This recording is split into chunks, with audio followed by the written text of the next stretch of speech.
आज के हजारों साल पहले शंकराचार्य जी और मंडन मिश्रा में शास्त्रार्थ हुआ। आपने मध्य प्रदेश में एक जगह सुनी होगी मंडलेश्वर, सुना है आपने? सुना आपने मंडलेश्वर? उस स्थान का इतिहास क्या है? शंकराचार्य जी और मंडन मिश्रा के बीच में शास्त्रार्थ हुआ और शंकराचार्य जी ने मंडन मिश्रा को हरा दिया। मंडन मिश्रा की पत्नी ने बोला, आपने मेरे पति को हराया है, अभी मैं हूं, आओ हमसे शास्त्रार्थ करिए आप। मंडन मिश्रा की पत्नी ने शंकराचार्य जी को हरा दिया। कल्पना कर सकते हैं आप? सोचिए, चारों वेदों का ज्ञाता, 18 पुराणों का ज्ञाता, द्वैत अद्वैत का ज्ञाता, सब कुछ जानने वाले शंकराचार्य जी को मंडन मिश्रा जी की पत्नी ने हराया। शंकराचार्य जी ने बोला, मुझे बहन 6 महीने का टाइम दो, तुम्हारे इस सवाल का जवाब मैं 6 महीने बाद दूंगा। शंकराचार्य जी ने 6 महीने फिर पढ़ाई किया और वो पढ़ाई जाके किया ओंकारेश्वर में, जहां शंकराचार्य जी की भव्य मूर्ति स्थापित हो रही है 108 फीट की, पता होगा आप लोगों को। वो ओंकारेश्वर और मंडलेश्वर के बीच में 70-80 किलोमीटर की दूरी है। वहां 6 महीने पढ़ के शंकराचार्य जी फिर मंडलेश्वर आए, उसी नर्मदा नदी किनारे आए, फिर शास्त्रार्थ हुआ, फिर उन्होंने जवाब दिया। लेकिन मंडन मिश्रा जी अपनी हार से इतने व्यथित थे कि उन्होंने संन्यास ले लिया और वो मंडन मिश्रा जी के नाम पे ही उस स्थान का नाम मंडलेश्वर हो गया। याज्ञवल्क और गार्गी के बीच में हजारों साल पहले शास्त्रार्थ हुआ, सैकड़ों साल पहले शास्त्रार्थ हुआ। कैकेय नरेश की सेना जब हार रही थी रावण से, कैकेय को हम पेशावर कहते हैं, जिसको पाकिस्तान कहते हैं, राजा भरत का ननिहाल है वो। कैकेय नरेश की सेना हार रही थी, सेनापति मार दिया गया, तो रानी कैकेयी ने सेनापति का काम किया। अगर उनको अस्त्र और शस्त्र चलाना नहीं आता तो पूरी सेना कैसे लीड करने लग गई हो? इसका मतलब प्राचीन काल में हमारी बेटियों को केवल शास्त्र की शिक्षा नहीं मिलती थी, बल्कि शस्त्र की शिक्षा मिलती थी। ये तो बीच में बहुत सारा गुलामी का समय था, जिससे हमारी संस्कृति कमजोर हो गई, बहुत सारी चीजें कमजोर हो गई। और भारतीय संस्कृति, आप देखिए, मैं बार बार क्यों कहता हूं भारत की संस्कृति का प्रचार प्रसार करना आवश्यक है। प्राचीन जितने भी राज्य हैं, कोई भी राज्य किसी राजकुमार के नाम पे नहीं है। जितने भी राज्य हैं वो राजकुमारियों के नाम पे है। ये आपको कल्चर अरब में या यूरोप या अमेरिका में नहीं मिलेगा। कौशल राज्य, राजकुमारी का नाम कौशल्या। सौमित्र राज्य, राजकुमारी सुमित्रा। जनक जानकी। गंधार गंधारी। कैकेय कैकेयी। ये तुम्हारे देश में कल्चर था। पूरी दुनिया में किसी भी देश को माता नहीं कहते, भारत छोड़ के। देश को या तो पिता कहते हैं, फादर कहते हैं, या तो कुछ नहीं कहते हैं। यूरोप में देश को फादर कहा जाता है। भारत इकलौता ऐसा देश है जहां भारत को, देश को क्या कहते हैं? माता। आप किसी और रिलीजन को बताइए, दुनिया में 1100 रिलीजन है जहां महिलाओं की पूजा होती हो। है कोई और रिलीजन आपके ध्यान में? सोचना, आप गूगल करके देख लेना। सनातन धर्म इकलौता ऐसा धर्म है जहां पे माताओं की, बहनों की पूजा होती है। अभी नवरात्रे आने वाले हैं, आप लोगों के घर में भी कन्या पूजन होगा कि नहीं होगा? होगा ना? कहीं और है, होता है क्या? नहीं होता। इसलिए सनातन संस्कृति का प्रचार प्रसार करना आवश्यक है। जहां जहां सनातन संस्कृति घटी है, वहां वहां बहन बेटियों पे अत्याचार बढ़ा है। उसके लिए उदाहरण दुर्योधन का ननिहाल गंधार। वहां बहन बेटियां पढ़ती थी, अस्त्र शस्त्र की शिक्षा होती थी। गांधारी को सब कुछ आता था। गांधारी को अर्थशास्त्र का भी ज्ञान था, राजनीति शास्त्र का ज्ञान था, अस्त्र शस्त्र का भी ज्ञान था। अलग बात है, विवाह के बाद उसने माता गांधारी ने पट्टी बांध लिया। उस गंधार में, उस अफगानिस्तान में बहन बेटियों की आज की डेट में क्या हालत है? स्कूल कॉलेज जाने पे गोली मारी जा रही है, बदहाल है, फटेहाल है, रोज बम धमाके हो रहे हैं। भरत का ननिहाल कैके, जहां से माता कैके ही आई थी, शांत था, समृद्ध था, खुशहाल था। बहन बेटियों को समानता का अधिकार था, समानता नहीं बल्कि ज्यादा अधिकार था। सनातन धर्म इकलौता ऐसा धर्म है जहां बहन बेटियों को समान नहीं माना जाता। हमारी बहन बेटियों को ऊपर माना जाता है। हमारे किसी त्योहार में लड़कों की पूजा होती है क्या? लड़कियों की पूजा होती है कि नहीं होती? गृहिणी, गृह का मतलब घर, ऋणी मतलब ऋणी। गृहिणी जैसा शब्द दुनिया के 6,500 भाषाओं में एक भी भाषा में नहीं है। पूरी दुनिया में 1100 रिलीजन है और 6,500 भाषाएं बोली जाती हैं। गृहिणी जिसका पूरा घर ऋणी हो, इसका मतलब बहन जी का पूरा पूरा घर बहन जी का ऋणी है, बहन जी का पूरा पूरा घर बहन जी का ऋणी है, क्योंकि हम बहन जी को गृहिणी कहते हैं। इस भाव का कोई और शब्द दुनिया के किसी भी भाषा में नहीं है। नारी तू नारायणी, नर तू नारायण कहीं लिखा है क्या? लिखा, जोर से बोलिए। नारी तू नारायणी, ऐसा वाक्य दुनिया के किसी भाषा में नहीं है, दुनिया के किसी रिलीजन में नहीं है। यत्र नारंती पूज्यते रमनते तत्र देवता, जहां नारी की पूजा होती है वहां देवता निवास करते हैं। दुनिया के 1100 रिलीजन में ऐसा वाक्य कहीं नहीं है, दुनिया के 6,500 भाषाओं में ऐसा सेंटेंस कहीं नहीं है। वसुधैव कुटुंबकम, पूरा घर, पूरी पृथ्वी ही एक परिवार है, जिसको अब हमने शुरू किया, वो भी पूरी दुनिया नहीं, प्रधानमंत्री मोदी जी ने उसके लिए शब्द उपयोग किया है, वन अर्थ वन फैमिली। वसुधैव कुटुंबकम जैसा शब्द पूरी दुनिया में किसी में नहीं, कि पूरा का पूरा पृथ्वी एक परिवार है। 16 संस्कार जैसा विधान दुनिया के किसी भी रिलीजन में नहीं है। अष्टांग योग, सुना आपने अष्टांग योग कभी? गूगल करना बाद में, अष्टांग योग। अष्टांग योग जैसी व्यवस्था दुनिया के किसी रिलीजन में नहीं है। तो कायदे से, क्योंकि आपका विषय है संविधान का लक्ष्य और उद्देश्य, संविधान का लक्ष्य है राम राज्य की स्थापना करना। मैं बार बार राम राज्य की स्थापना क्यों कह रहा हूं? क्योंकि पूरी दुनिया में महिलाओं के प्रति 3 भाव होता है। एक भाव पश्चिम का है, अमेरिका और यूरोप का है। वो क्या भाव है? कि महिलाएं आनंद की वस्तु हैं, उपभोग की वस्तु हैं, और ये सार्वजनिक उपभोग की वस्तु हैं। इसलिए अमेरिका यूरोप में छोटा छोटा कपड़ा पहनाते हैं, भाई सब लोग देखते रहो। अरब में वही भाव है कि महिला उपभोग की वस्तु है, लेकिन वो हमारी प्राइवेट प्रॉपर्टी है, कोई देख ही ना पाए, इसलिए ऊपर से लेकर नीचे तक पूरा ढक के रखते हैं। ये भारत है जहां हम महिला को समान नहीं मानते, महिला को उपभोग की वस्तु नहीं मानते। हम नारी तू नारायणी कहते हैं, यत नारंती पूज्यते रमनते तत्र देवता कहते हैं, हम गृहिणी कहते हैं। हम उसके बिना कोई पूजा नहीं करते। पत्नी अगर है तो पत्नी के बिना हम कोई धार्मिक कार्य नहीं करते, पूजा पाठ नहीं करते, किसी विवाह संस्कार में नहीं जाते।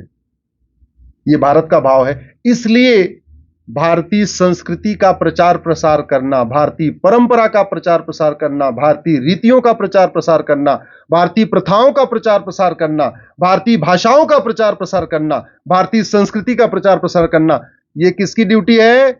जोर से बोलिए जरा। सरकारों की। यह संविधान भारत का है, यह विदेश का नहीं है, अमेरिका, यूरोप या अरब का नहीं है, यह संविधान भारत का है। इस संविधान का लक्ष्य है भारतीय संस्कृति का प्रचार, भारतीय भाषाओं का प्रचार, भारतीय रीतियों का प्रचार, भारतीय ज्ञान विज्ञान का प्रचार, भारतीय परंपरा का प्रचार। उसके प्रचार प्रसार के लिए हमने एक व्यवस्था बनाई है। एक राष्ट्रपति बना दिया, उस राष्ट्रपति के नीचे एक प्रधानमंत्री, एक चीफ जस्टिस ऑफ इंडिया, ऐसे कार्यपालिका, न्यायपालिका, विधायिका बना दिया। उसके नीचे फिर सांसद, विधायक, मंत्री बना दिया, फिर पार्षद, प्रधान बना दिया। लेकिन सबका लक्ष्य क्या है? ये राम राज्य की। और अगर राम राज्य को 4 शब्दों में बोले तो जरा जोर से बोलिए, धर्म की। जोर से बोलिए जरा। भाई ब्रेकफास्ट करके नहीं आए क्या पीछे वाले? धर्म की, अधर्म का, प्राणियों में, विश्व का, यही राम राज्य है और यही संविधान का उद्देश्य भी है। दुनिया के किसी भी संविधान में विश्व का कल्याण हो ऐसा कहीं कोई आर्टिकल नहीं है। दुनिया के बारी जितने भी संविधान हैं उसमें केवल 2 चीजें हैं, धर्म की जय हो, अधर्म का नाश हो, बस। अच्छी चीजें आगे बढ़े, बुरी चीजें खत्म हो। हमारे यहां धर्म की जय हो, अधर्म का नाश हो, प्राणियों में सद्भावना हो, विश्व का कल्याण हो। अब कुछ लोग अधिवक्ता भी मित्र हमारे सोच रहे हैं संविधान में कहां लिखा है, तो प्रियम्बल पढ़ो। प्रियम्बल में क्या लिखा है? प्रियम्बल के एक शब्द पे आज तक कभी चर्चा नहीं हुई, दुर्भाग्य की बात है, जिसपे सबसे ज्यादा चर्चा होनी चाहिए थी। इसमें अधिवक्ता बंधु हमारे कितने जरा हाथ उठाए? बहुत बड़ी संख्या में। पहला शब्द आता है सोवरिन। भारत में सेकुलरिज्म के ऊपर इतनी चर्चा हो गई जो 75 में आया, लेकिन संविधान के प्रियम्बल का जो पहला शब्द है सोवरिन, उस पे संसद, विधानसभा, लोकसभा, राज्यसभा में, मीडिया में कभी चर्चा ही नहीं हुई। सोवरिन का मतलब संप्रभु, मराठी में क्या बोलेंगे उसको? सोवरिन का मतलब यह हुआ we the people of India. हम ओथ लेते हैं ना, ओथ कब लेते हैं? 26 नवंबर 1949 को, यानी रिपब्लिक डे से 2 महीने पहले ओथ लेते हैं। और हम क्या कहते हैं? We the people of India, हम सभी भारत के लोग अब एक सोवरिन भारत बनाएंगे, संप्रभु भारत बनाएंगे। संप्रभु भारत का मतलब न गुलामी का नाम होगा, न गुलामी की निशानी होगी, न गुलामी का टैक्स सिस्टम होगा, न गुलामी का एजुकेशन सिस्टम होगा, न गुलामी का हेल्थ केयर सिस्टम होगा, न गुलामी का पुलिस सिस्टम होगा, न गुलामी का जुडिशियल सिस्टम होगा। कुछ भी गुलामी का नहीं होगा। सब कुछ क्या होगा? हमारा भारत का होगा। लेकिन कड़वी सच्चाई यह है, शिक्षा व्यवस्था गुलामी वाली, चिकित्सा व्यवस्था गुलामी वाली, टैक्स व्यवस्था गुलामी वाली, पुलिस व्यवस्था गुलामी वाली, न्यायिक व्यवस्था गुलामी वाली, प्रशासनिक व्यवस्था गुलामी वाली, सब कुछ गुलामी का चल रहा है। चलो आपके यहां गुलामी का एक निशान मिट गया, संभाजी नगर हो गया। आप लोगों को बहुत बहुत धन्यवाद, बहुत बहुत बधाई। सॉवरेंटी का मतलब क्या है? एक होता है इंडिपेंडेंस, स्वतंत्रता, एक होता सॉवरेंटी मतलब संप्रभुता। अब स्वतंत्र हो गए, इंडिपेंडेंट हो गए, अब सोवरेन भारत बनाएंगे।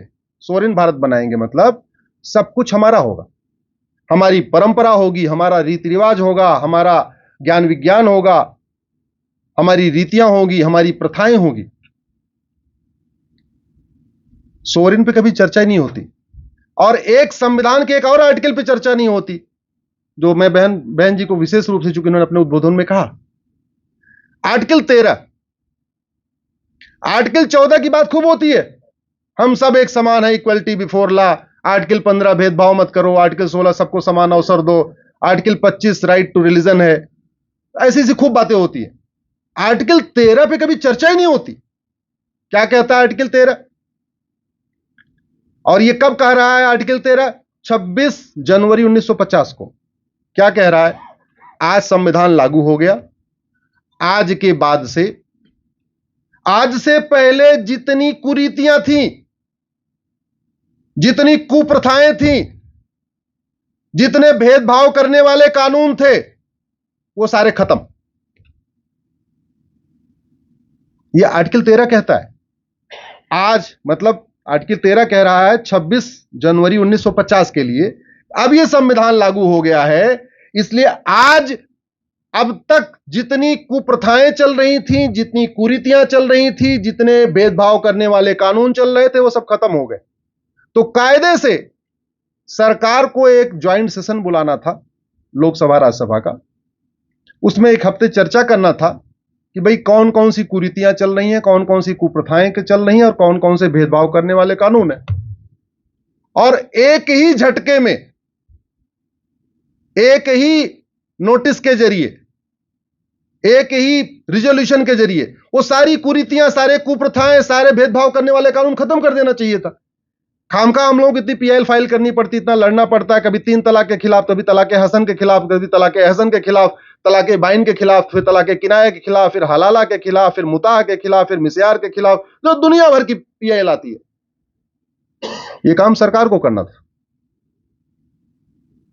मैं अधिवक्ता बंधुओं से जरूर कहूंगा, आर्टिकल 13 को जरूर पढ़ें और कभी अगर पिटीशन फाइल करें उसमें आर्टिकल 13 का हवाला जरूर दें। सामान्यतः जितनी मेरी पीआईएल है सुप्रीम कोर्ट में, मैं उसमें आर्टिकल 13 को जरूर उसमें कोट करता हूं। ये आर्टिकल 13 कहता है, आर्टिकल 13 क्या कहता है, अगर उसको हम आम भाषा में कहें कि भैया ये जो घर बना हुआ था ये बहुत पुराना हो गया, आज हम इसको डिमोलिश कर रहे हैं, इसको हम प्लेन कर रहे हैं और आज के बाद एक हम नए आर्किटेक्ट के साथ, नए नक्शे के साथ नया घर बनाएंगे। ये आर्टिकल 13 कहता है। 13 पे चर्चा ही नहीं हुई। एक और बहुत बड़ी भ्रांति चल रही है, वो है आर्टिकल 25 को लेकर चल रही है। आर्टिकल 25 में लिखा है सबको फ्रीडम ऑफ रिलीजन है। पहली बात तो रिलीजन धर्म नहीं होता। एक बहुत बड़ी गलती केंद्र सरकार और राज्य सरकारें अब तक करती आई हैं कि जब वो कोई फॉर्म भरवाती हैं, चाहे वो बर्थ सर्टिफिकेट बनाने का, राशन कार्ड बनाने का या कोई भी एडमिशन लेने का, तो उसमें धर्म पूछती हैं। ऐसा आपके यहां भी पूछा जाता होगा। मराठी में क्या पूछते हैं उसको? धर्म पूछते हैं। इंग्लिश में रिलीजन पूछते हैं, हिंदी में धर्म, मराठी में धर्म पूछते हैं। अरे भैया, धर्म और रिलीजन बिल्कुल अलग है।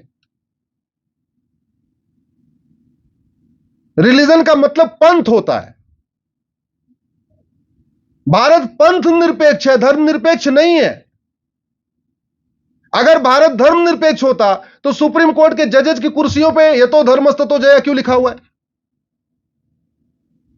सुप्रीम कोर्ट के जो जजेस बैठते हैं उनकी कुर्सियों पे मोटे मोटे अक्षरों में लिखा हुआ है, बड़े बड़े अक्षरों में, यतो धर्मस्ततो जय। जहां धर्म होगा उसकी जय होगी। अगर भारत धर्म निरपेक्ष हो गया तो वहां से हटा देना चाहिए था।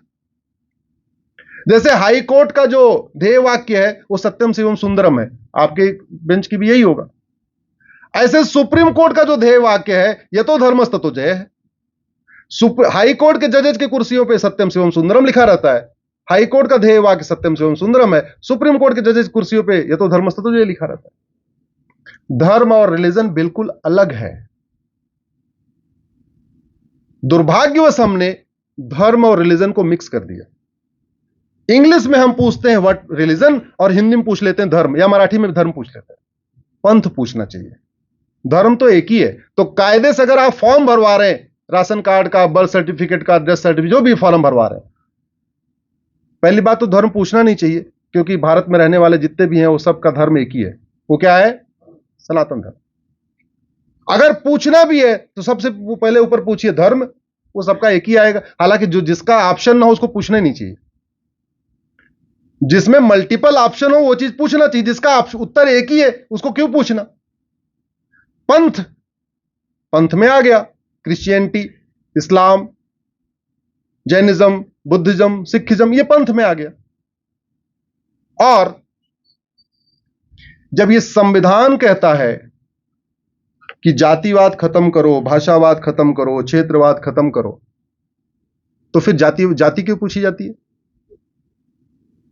जाति तो भी आई है 2000 साल पहले, इस्लाम आया 1400 साल पहले, क्रिश्चियनिटी आई 2000 साल पहले, कास्टिज्म भी 2000 साल पहले आई। 2000 साल पहले कोई जाति थी ही नहीं भारत में। कोई जाति नहीं थी भारत में, न पटेल, न पवार, न गुप्ता, न पांडे, न शुक्ला, न उपाध्याय, कुछ था ही नहीं। केवल 2000 साल पहले सारी जातियां आई हैं। 2000 साल पहले यहां पे नाम के साथ या तो लिखते थे राम या कृष्ण या शंकर, ऐसे लिखते थे। मतलब अश्विनी राम, विष्णु राम, ऐसे नाम के लास्ट सरनेम की बजाय राम कृष्ण विष्णु ऐसे लिखते थे, अदरवाइज गोत्र लिखते थे। हमारे देश में गोत्र व्यवस्था और वर्ण व्यवस्था ये अति प्राचीन रही है। और वास्तव में अगर हम सनातन धर्म भारत के संविधान के लक्ष्य को प्राप्त करना चाहते हैं तो सरकार को जाति पूछने की बजाय गोत्र पूछना चाहिए। गोत्र का फायदा क्या है? सभी जातियों का गोत्र कॉमन है। जैसे गर्ग, जो वैश्य समुदाय है उसका भी गोत्र गर्ग है, ब्राह्मण का भी गोत्र गर्ग है, क्षत्रियों का भी गोत्र गर्ग है, हमारे दलित भाइयों का भी गोत्र गर्ग है। मैं भारद्वाज हूं, इधर भारद्वाज कोई है क्या? आप क्या है? भारद्वाज। सब ब्राह्मीण है? आप ब्राह्मीण है? आप भी नहीं, भारद्वाज तो है और ब्राह्मीण है। वो जरा जोर से बोलिए। मराठा। मैं यही तो जानना चाह रहा हूं, तो आप शर्मा क्यों रहे हैं? यही तो मैं कह रहा हूं। अब मैं उत्तर प्रदेश का हूं, मेरा गोत्र भारद्वाज, ये मराठा है, उनका गोत्र भारद्वाज। मैं ब्राह्मण हूं, मेरा गोत्र भारद्वाज, और आप पवार हैं, क्या है क्या? कामले। कामले जी का भी गोत्र भारद्वाज। जुड़ गए कि नहीं जुड़ गए? जातिवाद खत्म हुआ कि नहीं हुआ? भाषावाद खत्म हुआ कि नहीं हुआ? क्षेत्रवाद खत्म हुआ कि नहीं हुआ? भारत अभी 10,000 जातियों और उपजातियों में बटा हुआ है, 10 रिलीजन में बटा हुआ है। मैं तो बहन तस्नीम से कहूंगा, पता करना, आपका भी गोत्र कुछ ऐसे ही होगा, या तो कश्यप होगा, या भारद्वाज होगा, या तो वत्स होगा, या वशिष्ठ होगा, कुछ ना कुछ ऐसे ही होगा। अगर भारत की सरकार, और हम लोगों को डिमांड करना चाहिए कि जातिगत गणना क्यों हो रही है, गोत्रवत जनगणना कराओ। भारत अभी 10,000 जातियों में बटा हुआ है। कितने जातियों में? टोटल गोत्र हैं 100। अगर हम गोत्रवत शुरू कर दें तो पूरा का पूरा भारत 100 गोत्रों में इकट्ठा हो जाएगा, जो अभी 10,000 जातियों में बटा हुआ है। ब्राह्मणों में भी इतनी जातियां, क्षत्रियों में इतनी जातियां, मराठों में इतनी जातियां, तमिल में इतनी दुनिया भर की जातियां, सब में जातियां, जातियों में फिर उपजातियां। कश्मीर से कन्याकुमारी तक, कच्छ से कामरूप तक गोत्र कॉमन होता है। आपको कश्मीर में भी कश्यप मिलेंगे, भारद्वाज मिलेंगे, वत्स मिलेंगे। जो गोत्र आपको कश्मीर में मिलेंगे वही गोत्र आपको केरल में मिलेंगे। तो अगर भारत की सरकार गोत्र पूछना शुरू कर दे तो कश्मीर से कन्याकुमारी मिला कि नहीं मिला? जोर से बताइए, जरा जोर से बोलिए। बहुत ढीले हो भाई, क्या बात है? भोजन कर रहे हैं।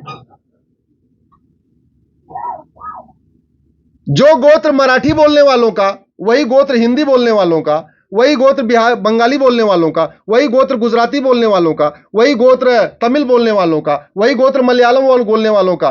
गोत्र अगर हमने फॉर्म में लिखना शुरू कर दिया तो भाषावाद खत्म हुआ कि नहीं? हो गया। जो गोत्र मराठियों का वही उत्तर प्रदेश वालों का, वही बिहार वालों का, वही बंगाल वालों का। जो रीजनल एक चलता है, क्षेत्रवाद चलता है, खत्म हुआ कि नहीं हुआ? और आपको गारंटी से बता दूं, इधर तो नहीं, जैसे आप पटेल लिखती हैं, उत्तर प्रदेश में जो मुस्लिम है वेस्ट यूपी में, वो आज भी त्यागी लिखते हैं, चौधरी लिखते हैं, सब लिखते हैं, अपना पुराना नाम लिखते हैं। तो मैं किसी एक अपने मुस्लिम दोस्त से बात कर रहा था, तो उन्होंने बताया कि मैं छत्री हूं, आज भी वो चौहान लिखते हैं। तो मैंने कहा छत्री में कौन से छत्री? बोले हम सूर्यवंशी, हम तो राम के वंशज है। अगर गोत्र व्यवस्था शुरू हो जाए तो जो गोत्र हिंदुओं में है वही गोत्र मुस्लिम में है, वही गोत्र पारसी में है, वही गोत्र जैन में है, वही गोत्र बुद्धिज्म में है, सब में वही कॉमन गोत्र है। तो गोत्र से पंथवाद खत्म हुआ कि नहीं हुआ? एक छोटा सा कार्य बहुत बड़ा काम कर सकता है, वास्तव में सनातन को जोड़ सकता है, वास्तव में जितनी अलगाववाद की भावना रोक सकता है। छोटा सा प्रयास, केवल इतना है, हम सबको डिमांड करना चाहिए, और नहीं करोगे तो हम पीएल तो करेंगे। जब संविधान कहता है देश की एकता अखंडता मजबूत करो, देश को एक करो, और गोत्र पूछने से, गोत्र कागज पे लिखवाने से, गोत्र सिस्टम इंप्लीमेंट करने से देश एक हो सकता है, एक भारत श्रेष्ठ भारत बन सकता है, तो होना चाहिए कि नहीं होना चाहिए? तो इसकी आवाज संभाजी नगर से उठनी चाहिए कि नहीं उठनी चाहिए? बोले छत्रपति शिवाजी महाराज की। कहने को तो बहुत कुछ है, लेकिन टाइम हो गया 11:30, तो अपनी बात को हम खत्म करते हैं और आगे अगर किसी का कोई एक आध दो प्रश्न होगा तो ले लेंगे। लेकिन मेरा यह मानना है, स्वतंत्रता के 75 साल के बाद एक बड़ा अच्छा समय आया है। अच्छी सरकार, अच्छे प्रधानमंत्री। मैं पार्टी का प्रवक्ता नहीं हूं, न तो मैं सरकार का प्रवक्ता हूं, लेकिन एक भारतीय तो हूं, भारत का प्रवक्ता हूं मैं। और भारत के प्रवक्ता के नाते हम चाहते हैं कि जैसे हमारे चाचा ने, हमारे पिता ने, इसमें से कितने लोगों ने 84 में वोट दिया था? 84 में, 84 में कई लोगों ने वोट दिया था। मुझे 84 का इलेक्शन याद है, मैं छोटा था, मैं वोटर नहीं था। तो जब वोट देने का टाइम आया तो पूरा गांव इकट्ठा हुआ। उन्होंने बोला देखो भैया, इस बार बंटना नहीं है, जबकि हमारा परिवार जनसंघ का परिवार था। दीनदयाल उपाध्याय जी हमारे से चुनाव लड़े थे। दीनदयाल जी एक ही बार चुनाव लड़े थे और वो दोबारा कभी लड़े नहीं, लेकिन हमारे क्षेत्र से लड़े थे, जहां का मैं मूल रूप से रहने वाला हूं। पूरे गांव की बैठक बुलाई गई और सबने कहा कि देखो भाई, तुम समाजवादी हो या तुम जनसंघी हो या तुम जो भी हो, इस बार सब लोग मिलके हम एक रिकॉर्ड कायम करेंगे और किसको वोट देंगे? कांग्रेस को। और उस बार कांग्रेस को कितनी सीटें मिली? 404। 1984 में पूरे गांव वालों ने मिलकर तय किया, अब की बार 400 पार। मुझे याद है वो नारा। 2024 आ रहा है, 40 साल बीत चुके हैं। क्या एक बार हम उसको दोहरा नहीं सकते? जोर से बोलिए जरा। एक बार अपना समाजवाद, ये वाद, वो वाद, जातिवाद, भाषावाद, क्षेत्रवाद, मराठावाद, बंगालवाद, गुजरातीवाद, सारा वाद छोड़ के एक बार भारतवाद कर सकते हैं क्या? कर सकते हैं क्या? अगर कर सकते हैं तो ये वीडियो आपका 5 करोड़ लोगों तक पहुंचेगा। मैं आगे आगे कुछ बोलूंगा, आप उसके पीछे पीछे बोलिएगा, अब की बार 400 पार। पानी पानी पानी पानी जरा दीजिए।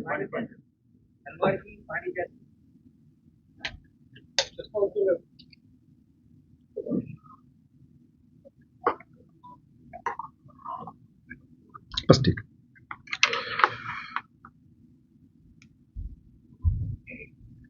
आप लोग पीछे से बोलेंगे, जोर से बोलिएगा, जिससे पता चले कि संभाजी नगर में अब कैसी आवाज गूंजी है। गुलामी का नाम मिटाने के लिए अब की बार, गुलामी का निशान मिटाने के लिए अब की बार 400 पार। बोलिए।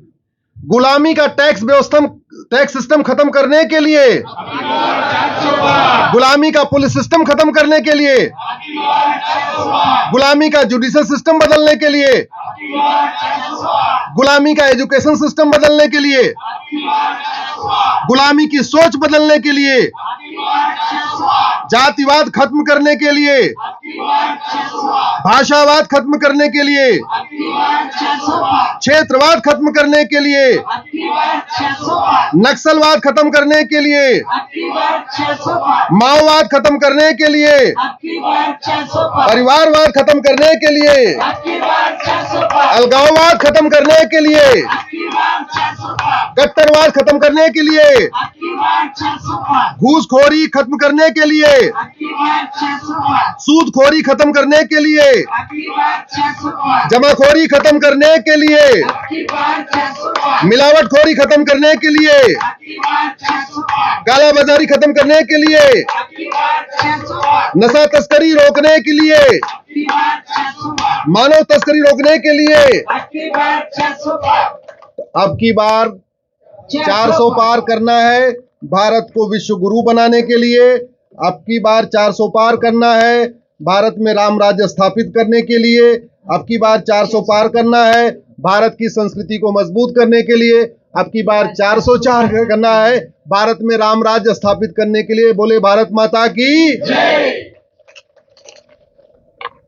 बहुत बहुत धन्यवाद, बहुत बहुत आभार।